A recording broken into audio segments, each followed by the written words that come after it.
Hello everyone, welcome to 11th Commerce SP lecture. We are in chapter of director and key managerial person and just taking a revision of what we have done in the last lecture. So in the last lecture we have completed with types of director. एक एक करके go through करते हैं हम लोग. There were total 10 types of directors. उसमें first था first director. As we already know, जितने भी director हैं they are all appointed by the shareholder in the AGM. But जो फर्स्ट डायरेक्टर है उसको अपॉइंट करने के लिए शेयर होल्डर तो होते ही नहीं है, तो कौन होते हैं वहां पर? प्रमोटर्स होते हैं.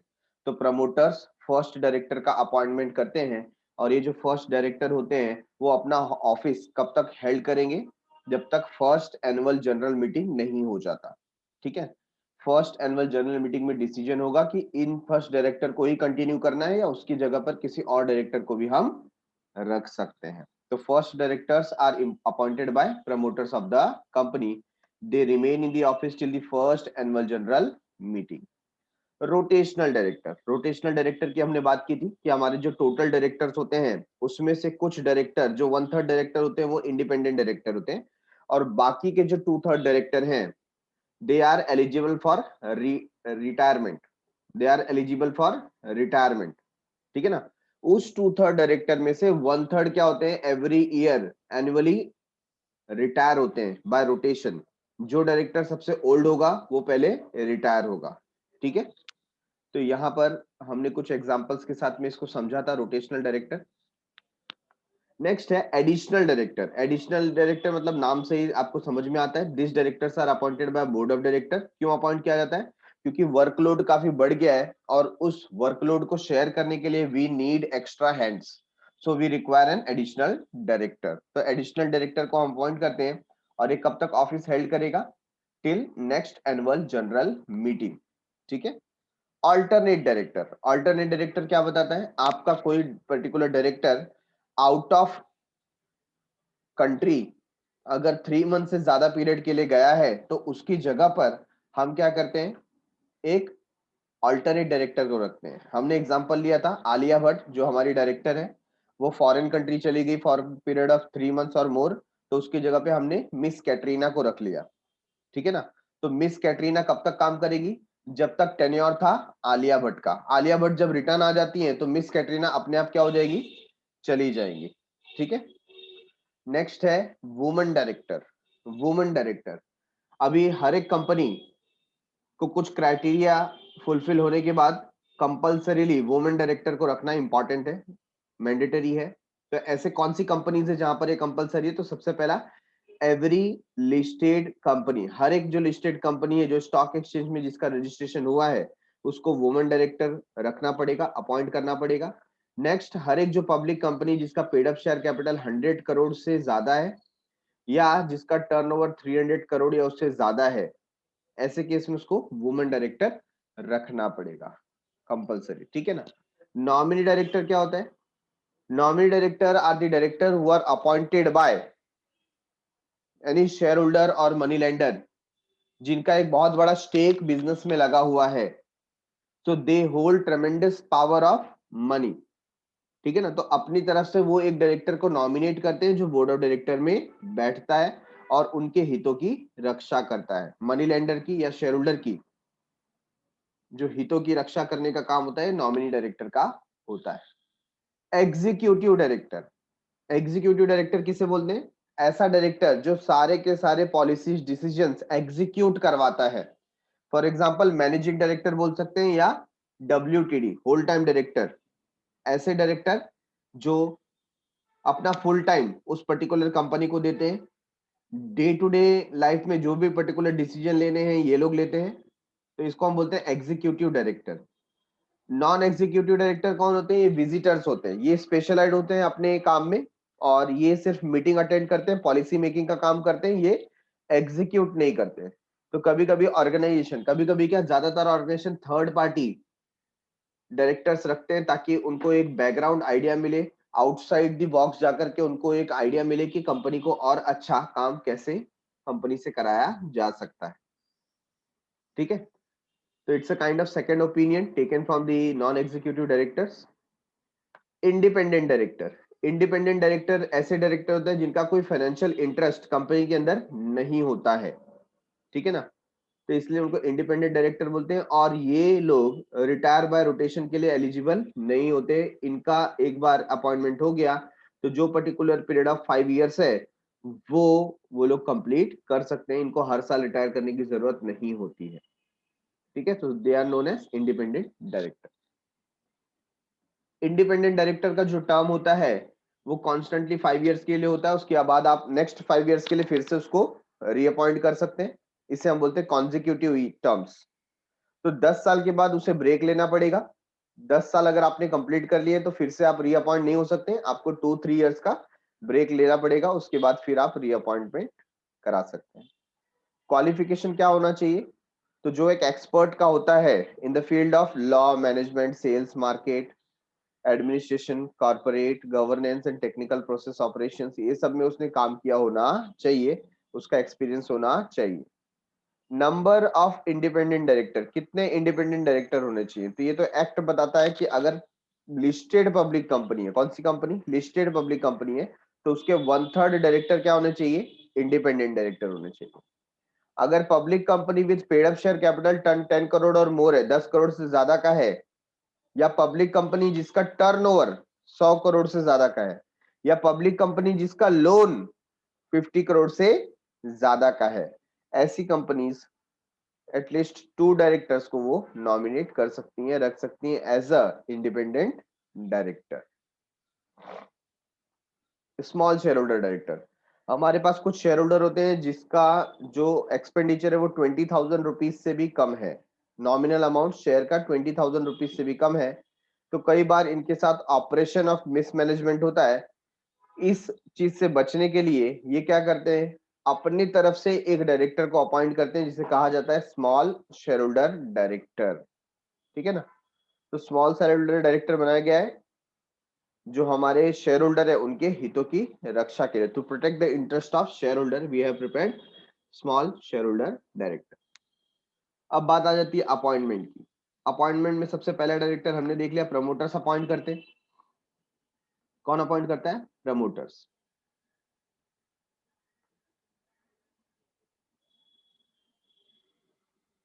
कहाँ अपॉइंट करते हैं? तो जब हम article of association, memorandum of association submit करते हैं, उसके जो सिग्नेटरीज होते हैं उन्हीं को ज्यादातर फर्स्ट डायरेक्टर समझा जाता है, ठीक है। Appointment of directors by member, क्या अगर मेंबर चाहे तो डायरेक्टर्स को अपॉइंट कर सकते हैं? यस, बिल्कुल कर सकते हैं। मेंबर मतलब शेयर होल्डर, तो जितने भी शेयर होल्डर हैं फर्स्ट डायरेक्टर के बाद जितने भी सब्सिक्वेंट डायरेक्टर होंगे उनको कौन अपॉइंट करेगा? मेंबर्स अपॉइंट करेंगे। कहाँ अपॉइंट करेंगे? शेयर होल्डर मीटिंग में। Next, appointment of director by the board. Board कब डायरेक्टर को अपॉइंट करता है? तो हमने देखा इसके अंदर होता है एक एडिशनल और को ऑप्टेड डायरेक्टर, ठीक है ना, जिसका अपॉइंटमेंट बोर्ड ने किया हुआ है। कैजुअल वेकेंसी, अगर किसी का डेथ हो गया, किसी ने रेजिग्नेशन पुट कर दिया, तो उसकी जगह पे कैजुअल वैकेंसी क्रिएट हो जाती है। तो ऐसे कैजुअल वैकेंसी को फिल करने के लिए बोर्ड ऑफ डायरेक्टर किसी डायरेक्टर को अपॉइंट कर सकते हैं। अल्टरनेट डायरेक्टर हमने देखा, what do you mean by alternate director? जो हमारी ओरिजिनल डायरेक्टर है वो 3 मंथ से ज्यादा पीरियड के लिए बाहर गई है, तो उसकी जगह पे हमने दूसरा डायरेक्टर रख लिया, उसको बोलते हैं अल्टरनेट डायरेक्टर।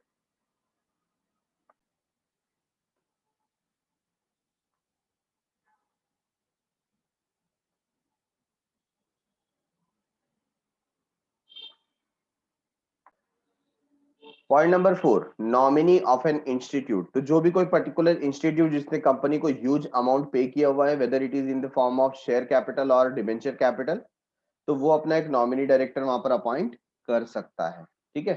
तो इसका अपॉइंटमेंट क्या हो जाएगा? बोर्ड ऑफ डायरेक्टर करेंगे। द बोर्ड ऑफ डायरेक्टर में appoint any person as a director as nominated by an institution under the provision of the act. D, D क्या बता रहा है? Appointment of director by the tribunal. Tribunal क्या होता है? Tribunal ये court of law है, और कोई अगर आवेदन करता है, कोई पिटीशन फाइल करता है, कोई जाकर के कोर्ट को बताता है कि इस कंपनी की कार्यवाही ठीक से नहीं चल रही है, मैनेजमेंट प्रॉपर नहीं है, या उनके साथ कुछ फ्रॉड हुआ है, ऐसे केस में ट्राइब्यूनल को भी अधिकार है कि वो अपनी तरफ से कुछ डायरेक्टर्स को सेंड कर सकता है। ठीक है, next one, appointment of directors by central government. Central government खुद क्या कर सकता है, डायरेक्टर्स का अपॉइंटमेंट कर सकता है। द सेंट्रल गवर्नमेंट में order appointment of directors in the case where directors have vacated their office under any of the specified disqualification, जैसे conviction by the court of law, ऐसा कोई उन्होंने गुनाह किया, कुछ फ्रॉड किया जिसकी वजह से उनके ऊपर कलंक लग गया है, तो ऐसे केस में सेंट्रल गवर्नमेंट क्या कर सकता है, खुद अपनी तरफ से डायरेक्टर्स को अपॉइंट करके वहां पर उस कंपनी में सेंड कर सकता है। Appointment of director bye proportional representation, again हमने बात की स्मॉल डायरेक्टर्स की, या जहां पर क्या होता है कुछ बिग प्लेयर्स होते हैं और वोटिंग राइट सब उनके अधिकार में होता है, ऐसे केस में उनका ऑपरेशन ना हो, सपरेशन ना हो, हम एक प्रोपोर्शनल रिप्रेजेंटेशन रखते हैं ताकि जो यहाँ पर जिन्होंने कम पैसे लगाए हैं वो लोग भी मैनेजमेंट में डिसीजन प्रॉपरली ले सकें। ठीक है,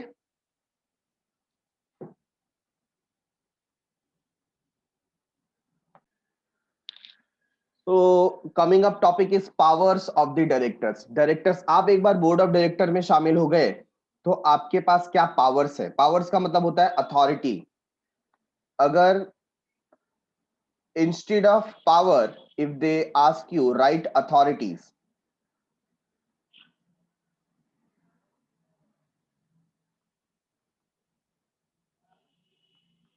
authorities of director, तो आपको सेम आंसर लिखना है।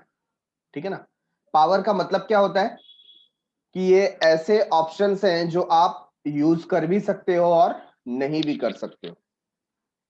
So under section 179 of the act, कौन सी एक्ट की बात करें यहां पर, companies act. Which act, companies act 2013।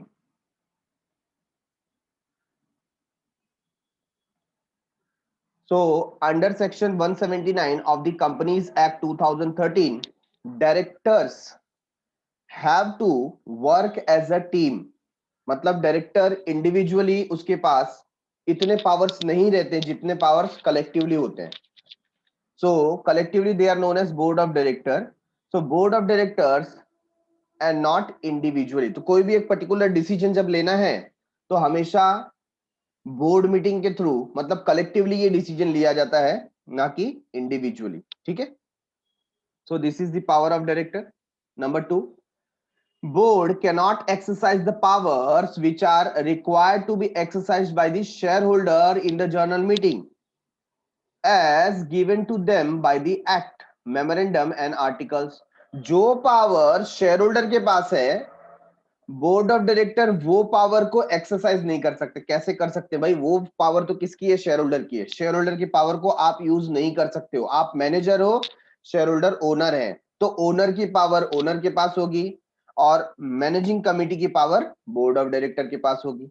ठीक है ना, दोनों सेपरेट है, आप ओनर की पावर नहीं ले सकते जो उन्हें एक्ट ने दी है, मेमोरेंडम ने दी है, आर्टिकल ने दी है।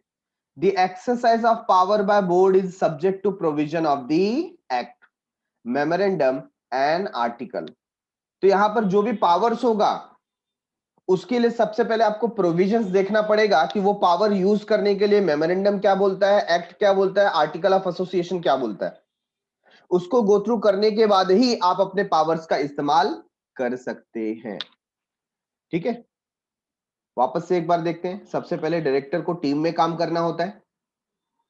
दूसरी बात, डायरेक्टर्स अपनी ही पावर इस्तेमाल कर सकते हैं, ना कि शेयर होल्डर की। थर्ड वन, जो पावर एक्सरसाइज करनी है उसके प्रोविजंस पहले चेक कर लेने होंगे एक्ट में, मेमोरेंडम में और आर्टिकल में, और उसके बाद ही आप अपने पावर्स यूज कर सकते हो। Number 4, the power of director can be exercise in 2 ways. दो तरीका है। First one, at the board meeting, पहले तो बोर्ड मीटिंग करो, उसमें आप अपने पावर्स का इस्तेमाल कर सकते हो क्योंकि आप कलेक्टिव हो वहां पर। ठीक है ना, बाय पासिंग अ रेजोल्यूशन और by delegation to different committees created by the board. या तो क्या करें, कोई कमिटी बना ले। Suppose there are 12 directors. How many directors, company में टोटल 12 डायरेक्टर्स हैं।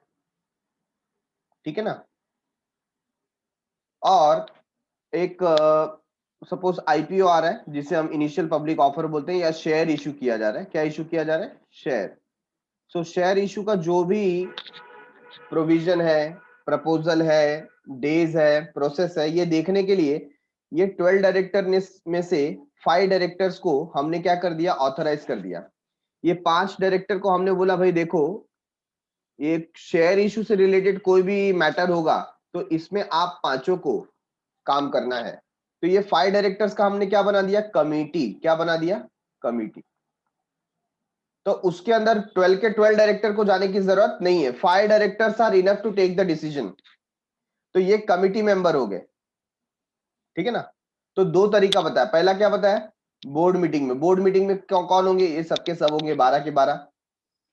दूसरा तरीका क्या है? डेलीगेट कर दो। आपका जो पावर है वो डेलीगेट कर दो किसी कमिटी को, ठीक है ना। तो ये कमिटी में भी कौन होंगे? कमिटी में भी डायरेक्टर है, बट नंबर ऑफ डायरेक्टर कम होंगे। 2 डायरेक्टर हो सकते हैं, 4 डायरेक्टर हो सकते हैं, 5 डायरेक्टर हो सकते हैं, but less than actually what they have, ठीक है ना। तो कौन कौन से पावर्स का इस्तेमाल किया जा सकता है? जैसे टू बोरो मनी, कंपनी के लिए लोन लेना है। कंपनी के लिए, आप पर्सनल लोन की बात नहीं कर रहे। Borrow money to invest fund of the company, company का जो फंड है, पैसा है, कहां इन्वेस्ट कर सकते हैं उसका decision. To issue securities whether in India और अब्रॉड, जो सिक्योरिटीज है शेयर मार्केट का, जो भी हमारा सिक्योरिटीज होता है, whether it is equity share, preference share, debenture, bonds, हम कहां इशू करें? हम इंडिया में इशू करें या अब्रॉड में इशू करें, इसका decision. To diversify the business of the company, company और कौन कौन से न्यू प्रोडक्ट लॉन्च कर सकती है, ये डिसाइड करना। टू अपॉइंट और रिमूव की मैनेजरियल पर्सन, कोई की मैनेजरियल पर्सन है, सपोज सेक्रेटरी है, ऑडिटर है, डायरेक्टर है, उनको अपॉइंट करना है या रिमूव करना है। कुछ हद तक ये पावर्स बोर्ड ऑफ डायरेक्टर के पास भी होती है। टू फुलफिल और to fill casual vacancy in the board, board में अगर कोई कैजुअल वैकेंसी हो गई, किसी का death, insanity, insolvency, retirement, resignation, ऐसा कुछ हुआ तो उसकी जगह पे किसी दूसरे पर्सन को हम क्या कर सकते हैं? अपॉइंट कर सकते हैं एज अ बोर्ड, ठीक है। To recommend dividend, dividend recommend करना कि शेयर होल्डर को इस साल कितना डिविडेंड मिलना चाहिए। To appoint first auditor of the company, company का पहला ऑडिटर अपॉइंट करना, ठीक है ना। जैसे कि जो भी ऑडिटर होता है, कौन होता है? ऑडिटर। ऑडिटर मतलब जो बुक्स ऑफ अकाउंट चेक करता है। ये ऑडिटर किसकी तरफ से काम करता है? ये ऑडिटर काम करता है शेयर होल्डर की तरफ से। तो इसको अपॉइंट कौन करेगा? इसको अपॉइंट करेगा शेयर होल्डर।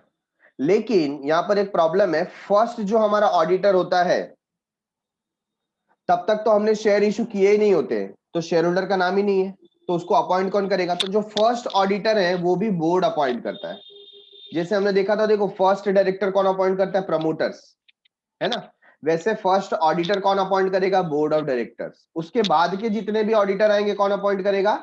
Share holder. तो हमको ध्यान देना है, first auditor of the company is appointed by board of director.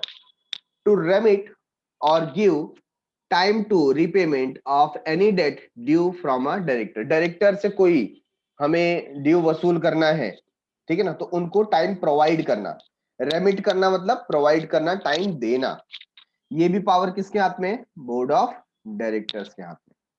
तो एक एक करके फिर से देख लेते हैं हम लोग। First thing first,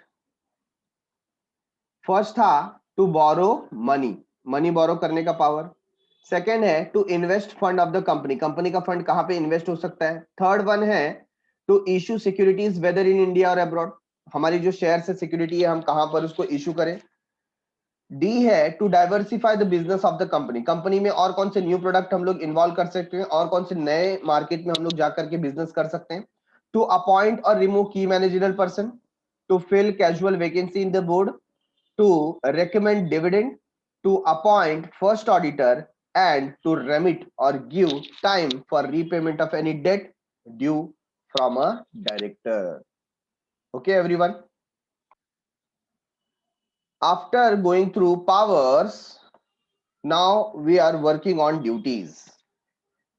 It is said that every powers comes with an duty, है ना।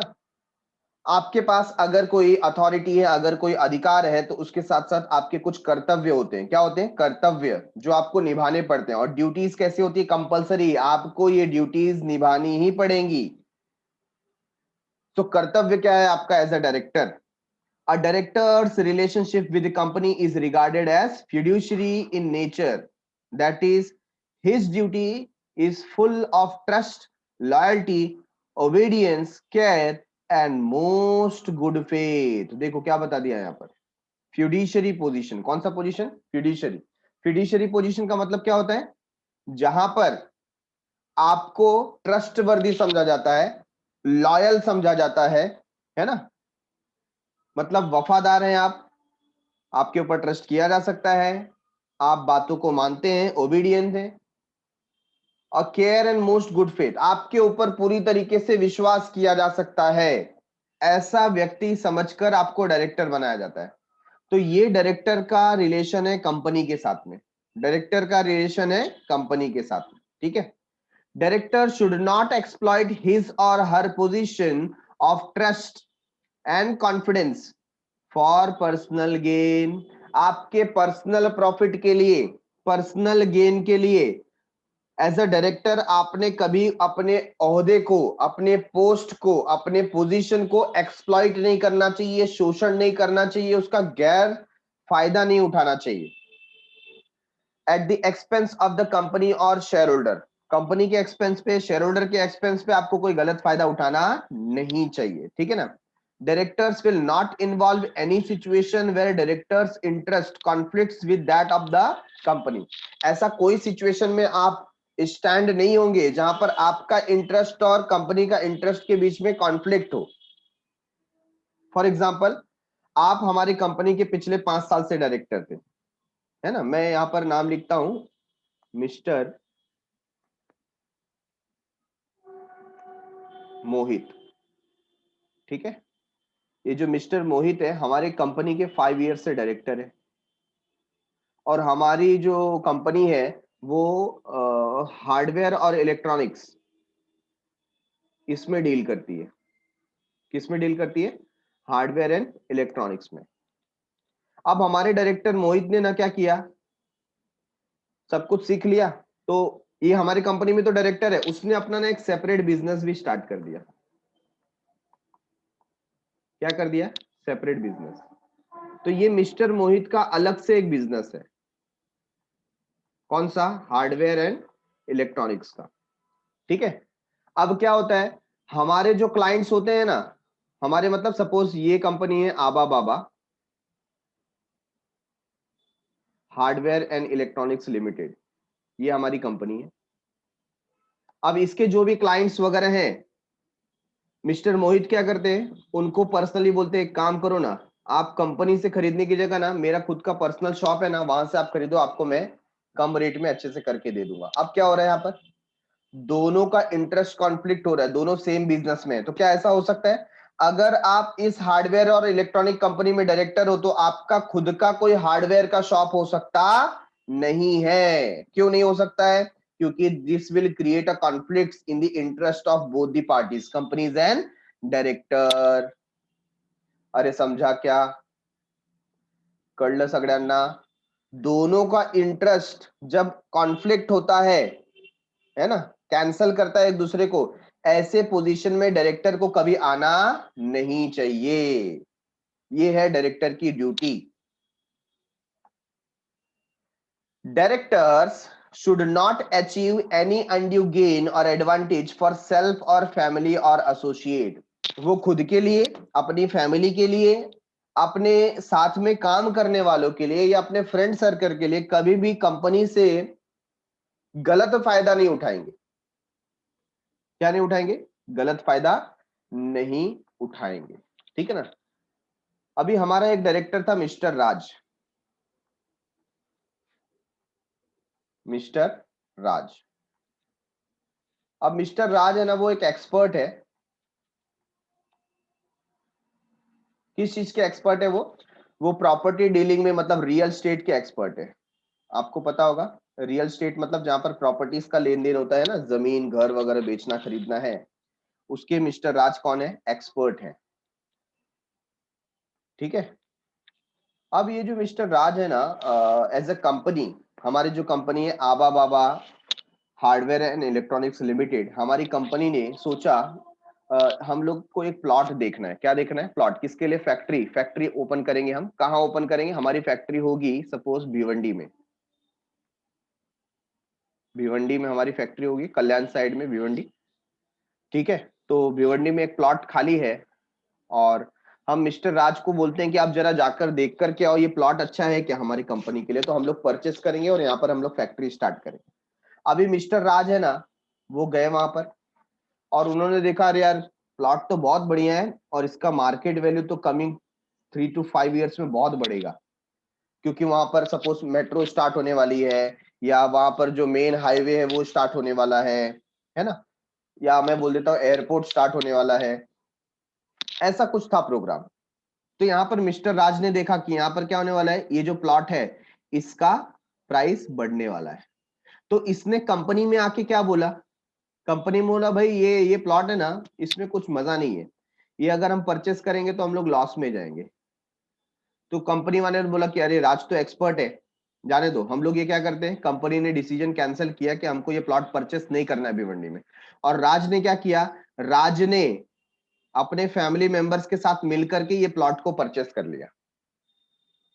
कितने में परचेस कर लिया? मैं यहाँ पर एग्जांपल ले लेता हूँ, 20 लाख रुपीस में परचेस कर लिया। ठीक है ना। और आफ्टर 3 इयर्स इस प्लॉट का कीमत कितना हो गया? 60 लाख रुपीस। समझा क्या? तो नहीं लगता है आपको कि ये जो प्रॉफिट हो गया है 20 से 60, मतलब कितने लाख का प्रॉफिट हो गया? 40 लाख रुपीस का प्रॉफिट। ये प्रॉफिट कंपनी को मिल सकता था अगर राज ने क्लियर कट सही सही बताया होता आबा बाबा हार्डवेयर एंड इलेक्ट्रॉनिक्स लिमिटेड को कि ये प्लॉट बहुत अच्छा है, ले सकते हैं। उसने क्या किया? अपने पोजीशन का, अपने एक्सपर्ट नॉलेज का, स्किल का गलत इस्तेमाल किया और उसको पर्सनल गेन में बदलने की कोशिश की। इसी को बोलते हैं अनड्यू गेन और एडवांटेज फॉर सेल्फ और फैमिली और एसोसिएट। ठीक है ना। सपोज 3 साल के बाद ऐसा मालूम पड़ गया, कंपनी ने देखा कि भाई राज आपने कुछ प्रॉपर्टी वगैरह परचेस किया, हमको मालूम पड़ा। तो राज ने बोला कि हाँ हाँ मैंने परचेस किया था आज से 3 साल पहले, उसका रेट बढ़ा है तो मैं उसको सेल करने वाला हूँ। और कंपनी ने जब इन्वेस्टिगेट किया तो बोला अरे ये तो वही प्लॉट है जहां पर हमने राज को भेजा था देखने के लिए, और राज ने बोला था ये प्लॉट प्रॉपर नहीं है, ये प्लॉट प्रॉपर नहीं है। तो राज ने इस प्लॉट को क्यों परचेस किया? और परचेस किया वो किया, आज उसकी कीमत कितनी हो गई? 60 लाख रुपीस। तो यहां पर जो एक्स्ट्रा 40 लाख रुपीस है ना, कंपनी क्या कर लेगी? राज से उसका कॉम्पनसेशन लेगी कि जो आपने 40 लाख रुपीस अर्न किया है by selling this property, it belongs to company. Company की होती है, कंपनी आपसे ये पैसा लेगी। समझ में आया क्या?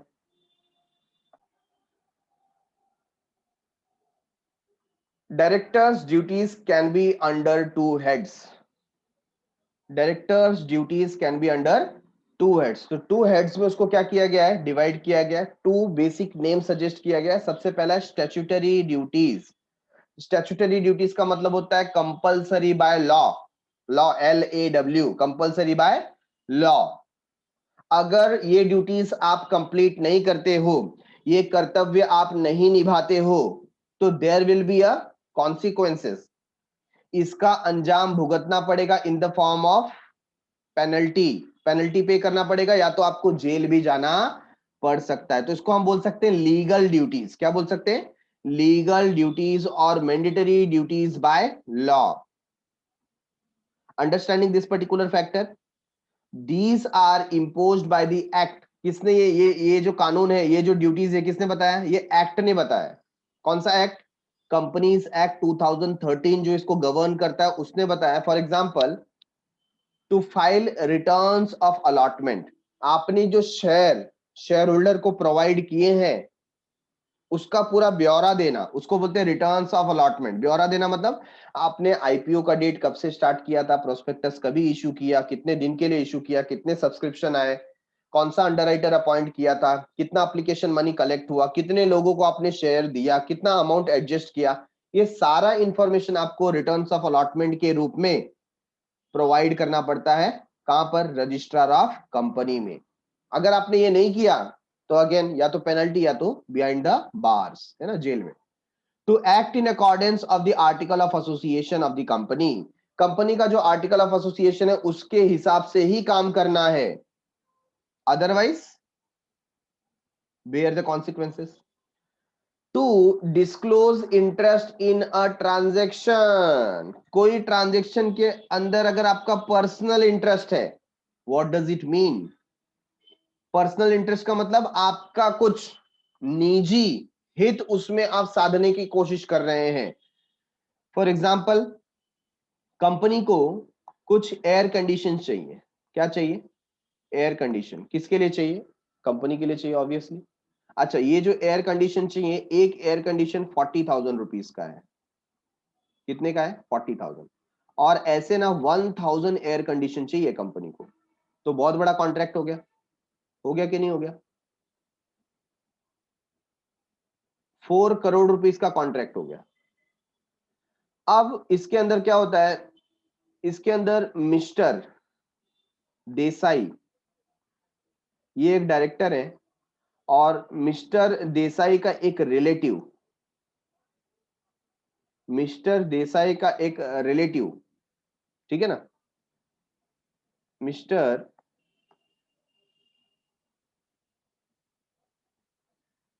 देशपांडे,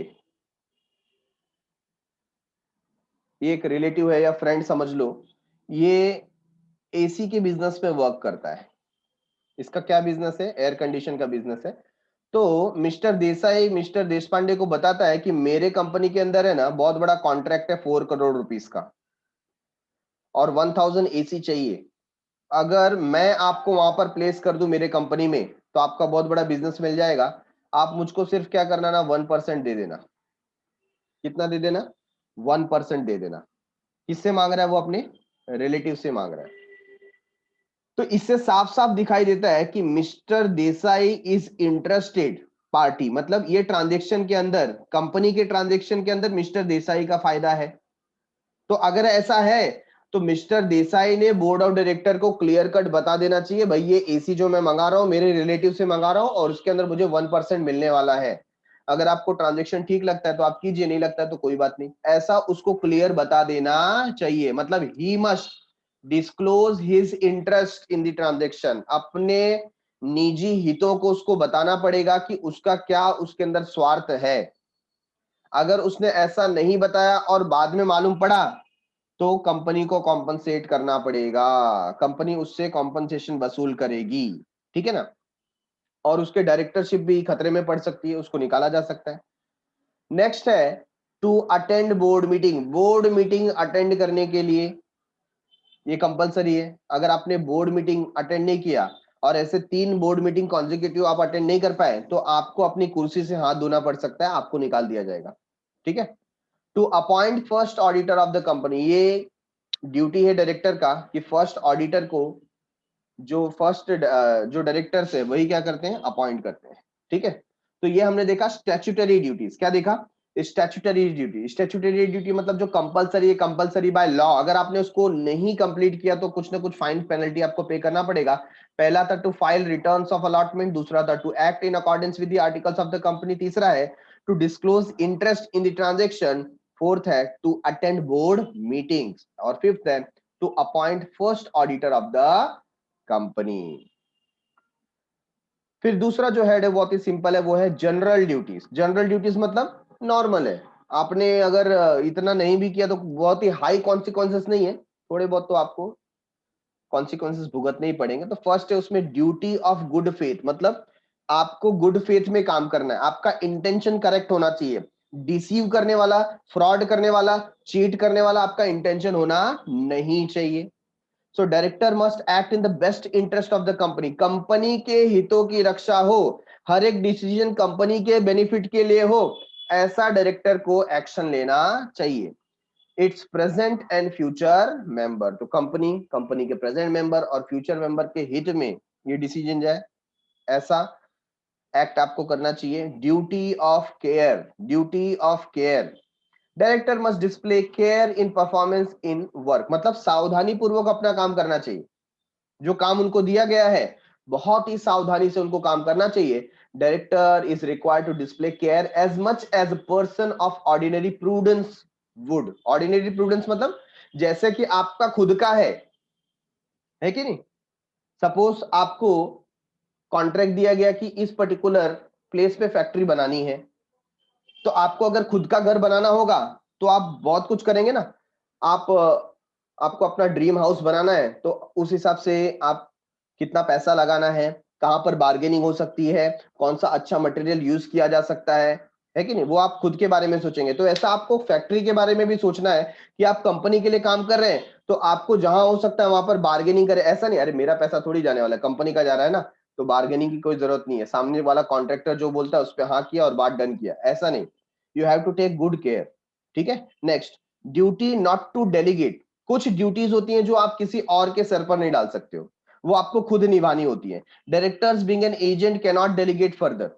आप एक एजेंट की तरह हो, आप अपने कर्तव्य को, अपनी ड्यूटीज को किसी और के ऊपर थोप नहीं सकते हो। Director is required to perform his function personally, खुद काम करना पड़ेगा, अपना काम किसी और के सिर पे नहीं डालना है। डायरेक्टर्स में delegate if permitted by the act. हाँ, अगर एक्ट ने बोला है, आर्टिकल ने बोला है, मेमोरेंडम ने बोला है, तो आप अपना वर्क किसी और को, जैसे हम कमिटी बना करके उसको दे सकते हैं, ठीक है ना, या कुछ छोटे मोटे जो चीजें हैं वो सेक्रेटरी के ऊपर डाल सकते हैं। और required to be delegated in urgent condition, कुछ अर्जेंट कंडीशन है, ऐसे केस में अगर एक्ट हमें अलाउ करता है तो हम किसी और को डेलीगेट कर सकते हैं। बट इन जनरल डायरेक्टर्स अपने ड्यूटीज का निर्वाह खुद करना चाहिए। खुद का मतलब पर्सनली करना चाहिए, किसी और से ना करवाए, ना डेलीगेट करें। So after understanding duties, legal duties and statutory duties और general duties, ये समझने के बाद अब हम बढ़ रहे हैं liability की तरफ। What do you mean by liability of the director? कि डायरेक्टर्स के ऊपर क्या ऑब्लिगेशन है। अगर डायरेक्टर फेथफुली एक्ट नहीं कर पाए तो क्या उनसे कॉम्पनसेशन वसूल किया जा सकता है, क्या उनकी कुछ लाइबिलिटी बनती है ऐसे केस में, तो क्या लाइबिलिटी है। So directors are liable for the following ways. First क्या है, liabilities to the company. Director की लाइबिलिटी है उनके कंपनी के प्रति। Liability to the third party, अगर थर्ड पार्टी का कुछ नुकसान डायरेक्टर की वजह से हो गया है तो उसके लिए भी वो लाइबल है। Liability of breach of statutory duties, ऊपर जो हमने स्टैट्यूटरी ड्यूटीज एग्जांपल में 5 ड्यूटीज हमने देखा, और इन 5 ड्यूटीज में अगर कोई प्रॉब्लम उन्होंने क्रिएट किया तो वो लाइबिलिटी भी पे करनी होगी। Liabilities for the act of को डायरेक्टर, आपके साथ में जो डायरेक्टर्स हैं उनके प्रॉब्लम की वजह से कंपनी को कुछ नुकसान हुआ तो क्योंकि आपके डिसीजन कलेक्टिव होते हैं तो आपको भी वो लाइबिलिटी बेयर करनी पड़ेगी। एंड क्रिमिनल लाइबिलिटी, और कंपनी में रह के अगर आपने कोई फ्रॉड किया, किसी को डिसीव किया, कुछ ऐसा क्रिमिनल एक्टिविटी में आप इन्वॉल्व हो गए तो उसके लिए भी आपको भरपाई करनी पड़ेगी। तो आप एज अ डायरेक्टर इन 5 चीजों के लिए लाइबल हो जाते हैं। ठीक है, next one, legal position of director. Director का लीगल पोजीशन क्या है। दो the companies act has not defined position of director, क्या बताने, कंपनी एक्ट में ऐसा कोई डेफिनेशन नहीं है कि डायरेक्टर का क्या पोजीशन है। Keeping in mind the vastness of their power, क्योंकि इनके पावर्स बहुत एलोबरेट है, ये कंपनी में कुछ भी कर सकते हैं, है ना। एंड एक्सटेंसिव रिस्पॉन्सिबिलिटी, और इनके ऊपर बहुत रिस्पॉन्सिबिलिटीज भी है, इनके बहुत सारे कर्तव्य भी है। And attempt is made to describe them as an agent, तो उनको एजेंट कहना गलत नहीं होगा क्योंकि वो कंपनी के हित में काम करते हैं। तो कंपनी के वो एजेंट हैं, कंपनी के वो ट्रस्टी हैं, कंपनी के वो मैनेजिंग पार्टनर हैं। ठीक है, तो ये रोल उनका होता है, ये पोजीशन होता है कंपनी के अंदर, as a agent, as a trustee, as a managing partner. These expression are indicative and not complete explanation. ये तो इंडिकेटिव है, मतलब उनके काम को, उनके वर्क को देखते हुए हमने ये बात कह दी कि वो एजेंट है, ट्रस्टी है और मैनेजिंग पार्टनर है, बट ये कंप्लीट एक्सप्लेनेशन नहीं है। And understanding their powers and work, तो उनका पावर कैसा है, वर्क कैसा है, ये सब देखने के बाद ही हम जज कर सकते हैं कि उनका पोजीशन कंपनी में क्या है। बट इन जनरल हम समझते हैं कि डायरेक्टर कंपनी के एजेंट है, ट्रस्टी है और मैनेजिंग पार्टनर हैं, ठीक है ना। तो सबसे पहले डिस्कस करते हैं डायरेक्टर एज एन एजेंट के बारे में बात करते हैं। एजेंट कौन होता है? एजेंट वो होता है जो अपने मालिक के कहे गए काम को पूरा करता है ना। जहां पर उसका मालिक पहुंच नहीं पाता है वो काम उसका एजेंट करेगा। फॉर एग्जाम्पल, मुझे कोई रूम रेंट पे चाहिए, अब मेरे पास टाइम नहीं है कि मैं सर्च करूं कि कहां पर मिलेगा। I will appoint an agent कि मेरे लिए आप क्या करो, मेरे रिक्वायरमेंट के हिसाब से आप एक रूम सर्च करो और उसको बुक करो, ठीक है ना। मैंने उसको अपना बजट बता दिया, मैंने अपना रिक्वायरमेंट बता दिया, अब मेरा एजेंट मेरे बिहाफ में किसी रूम को बुक कर सकता है, ये अथॉरिटी मैंने उसको दे दी। तो मैं कौन? मैं प्रिंसिपल, और वो जो ब्रोकर है वो कौन? वो एजेंट। ऐसे ही कौन होता है? कंपनी का डायरेक्टर। कंपनी के हितों की रक्षा करने के लिए जो डिसीजन लेने चाहिए वो कौन ले सकता है? Director as a agent. Since the company is an artificial person, company क्या है? एक बनावटी व्यक्ति है। बनावटी क्यों बोला? क्योंकि in the eyes of law it's a person, ठीक है ना। It needs to be represented by the director, director के थ्रू उनको रिप्रेजेंट किया जाता है। They act on its behalf, director company के बिहाफ में एक्ट करते हैं। Director should deal skilfully, carefully, diligently their liability is as agent while company is held liable as the principal। उनकी लाइबिलिटी एजेंट के जैसी होती है और कंपनी को प्रिंसिपल के रूप में स्वीकार किया जाता है, ठीक है ना। तो मालिक कौन? कंपनी। और एजेंट कौन? Directors. Okay. Number 2, director as a managing partner. Directors as a managing partner, आपको मालूम है एक ह्यूज अमाउंट पे किया जाता है डायरेक्टर्स को for taking their decisions and implementing it. तो ये जो डायरेक्टर हो जाते हैं एक मैनेजिंग पार्टनर के जैसे बन जाते हैं। Director represent owner of the company, company के ओनर को वो रिप्रेजेंट करते हैं, जैसे shareholder to conduct and manage business of the company on their behalf. Actually मालिक तो कौन है? शेयर होल्डर, लेकिन शेयर होल्डर की जगह पे कौन काम कर रहा है? मैनेजिंग डायरेक्टर बोल सकते हो या all directors। They are entrusted with vast power of management and perform several functions which are proprietary in nature, like allotment of share, raising of loans, investing funds of the company, etc। तो बहुत सारे उनके जो decisions होते हैं वो proprietary nature के होते हैं। मतलब यहाँ पर जो डिसीजन ओनर ले सकता है ऐसे डिसीजन हमने डेलीगेट कर दिए डायरेक्टर्स को लेने के लिए। This is because they themselves are significant shareholder of the company, क्योंकि वो खुद भी कौन है? सिग्निफिकेंट शेयर होल्डर है। उनका भी खुद का पैसा बहुत बार लगा होता है कंपनी के अंदर। In fact they are the most active shareholder of the company. Reality में देखा जाए तो सबसे एक्टिव शेयर होल्डर ये डायरेक्टर्स ही होते हैं। आप हर एक कंपनी देख लीजिए, उसमें कंपनी के अंदर जो पैसा लगाने वाले लोग रहते हैं ना, ज्यादातर डायरेक्टर ही रहते हैं, है ना। तो उनका तो ज्यादा पैसा लगा हुआ है, तो उनको बोल सकते हैं active shareholder. Board act as the supreme policy, board act as the supreme policy and decision making body. तो बोर्ड को सुप्रीम पॉलिसी या डिसीजन मेकिंग बॉडी के रूप में समझा जाता है। It is commented that the directors are commercial man who manage a trading concern for the benefit of themselves and all other shareholder of the company। तो director को क्या समझा जाता है? कमर्शियल मैन समझा जाता है, जो अपने बेनिफिट के लिए और शेयर होल्डर के बेनिफिट के लिए या कंपनी के बेनिफिट के लिए काम करते हैं, ठीक है ना। अब देख रहे हैं directors as trustee. Directors as trustee, पहले देखा डायरेक्टर्स एज एजेंट, फिर देखा directors as managing partner. Now we are looking at directors as trustee. Directors are required to act in a most honest way, most honest way, उनको ऐसा काम करना होता है, ठीक है ना। वो चीट नहीं कर सकते, किसी को डिसीव नहीं कर सकते, कंपनी के हितों की रक्षा करनी होती है, तो मोस्ट ऑनेस्ट वे में उनको काम करना है। They are guardians of interest of the company, company और शेयर होल्डर के हितों की रक्षा करने वाले वो गार्डियंस है, ठीक है। They should account for all money are interested with, उनके पास जो भी पैसा उनके लिए वो रिस्पॉन्सिबल है, जवाबदार है, अकाउंटेबल है। They have to utilise and apply funds of the company most cautiously, most cautiously. तो क्या बता दिया यहाँ पर? जो भी पैसा उनको मिलता है, ऐसा नहीं कि इफरात का पैसा, एक्स्ट्रा पैसा कंपनी का, मेरा क्या जाता है कहीं पे भी लगाओ, ऐसा नहीं। बहुत ही कॉशियस तरीके से एक एक रुपए का वैल्यू रिटर्न्स के रूप में आना चाहिए, इस तरीके से उनको पैसा यूज करना चाहिए, अप्लाई करना चाहिए। They are the trustees of all the assets of the company, company के सारे असेट्स के वो कौन है, ट्रस्टी हैं, उनको एज अ कस्टोडियन हमने ये पार्ट दिया है, ठीक है।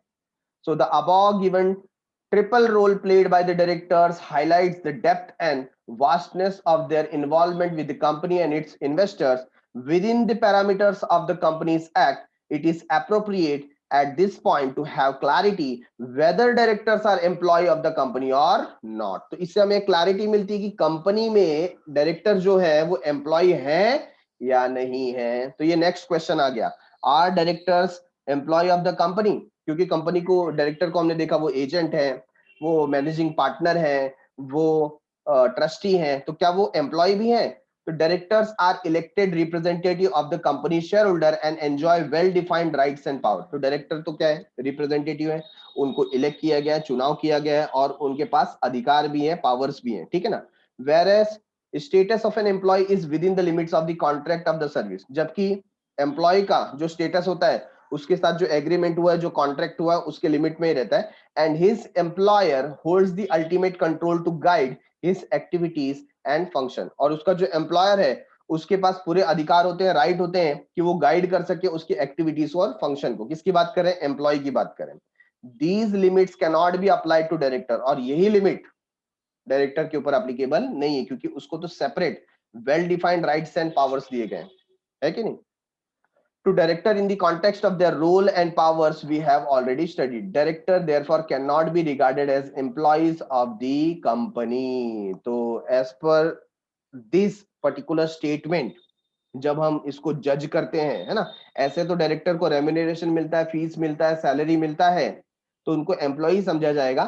बट जब हम इसको कंपेयर करते हैं as an agent, as a trustee, as a managing partner, उनके जो well defined rights and powers हैं, है ना, और वो शेयर होल्डर के टोटल कंट्रोल में नहीं है, बताया ना यहाँ पर ultimate control to guide his activities and function, ऐसा नहीं होता। यहाँ पर ओनर डायरेक्टर के ऊपर फुल कंट्रोल रख सकते नहीं है। So this limits can not be applied to director, ये लिमिट्स जो है वो डायरेक्टर पे हम अप्लाई नहीं कर सकते। इसी कॉन्टेक्स्ट में कहा गया है कि directors are not employ of the company, company के वो एम्प्लॉय नहीं होते हैं। Getting it everyone? So done for the day, thanks a lot for watching. मिलते हैं अगले एपिसोड में with remuneration of the directors. तब तक के लिए बाय बाय, शुक्रिया, शबा खैर, सायोनारा।